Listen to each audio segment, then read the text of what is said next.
Hello everyone, সেদিনকে একটি video shoot করার ছিল, সেজন্য আমি একটা শাড়ি নিয়ে চলে এসেছি। এখানে দেখো শাড়ি পরা কমপ্লিট হয়েও গেছে। প্লিজ শাড়ি নিয়ে কেউ বাজে কমেন্ট করো না, তার কারণে আমি যতটুকু পেরেছি ততটুকুই পরার চেষ্টা করেছি।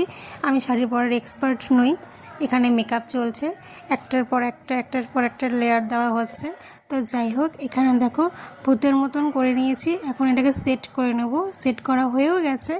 করে নেওয়ার পরে এখন যত রাজ্যের ফুসফুসানি আছে সব কিছু দিয়ে দিলাম। দিয়ে দেওয়ার পরে একটু সেট হয়ে গেছে। যতই হোক একটু সুন্দরী তো লাগতে হবে না। তারপরে এখানে আমার গাল দুটো টমেটোর মতন লাল করে নিচ্ছি, যাতে টমেটো মনে ফেল হয়ে যায়। তো যাই হোক, অলরেডি আমার নাকটা আগের থেকেই লাল হয়ে রয়েছে, তার কারণে শরীরটা আমার খারাপ ছিল। তাও ভিডিওটা করবোই, মাথায় ক্যারা যখন উঠেছে করেই ছাড়বো। তো যাই হোক, এখানে গাল দুটোকে লাল লাল করে নিয়েছি টমেটোর মতো। এখন লাল হয়ে যাওয়ার পরে এখন দিয়ে দিচ্ছি হাইলাইটার, যাতে লাইট অফ হয়ে গেল আমার গাল দুটো যাতে চকচক করতে থাকে।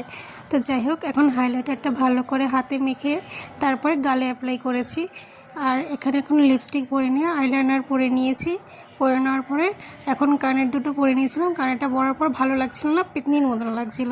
এখন চেঞ্জ করে নিয়েছি। আর বিছানার অবস্থা খুব খারাপ, সেটাও তোমাদের সাথে শেয়ার করলাম। আর এখানে আমি পুরো রেডি, শেষ। আমি ভালো থেকো, সুস্থ থেকো সবাই, টাটা।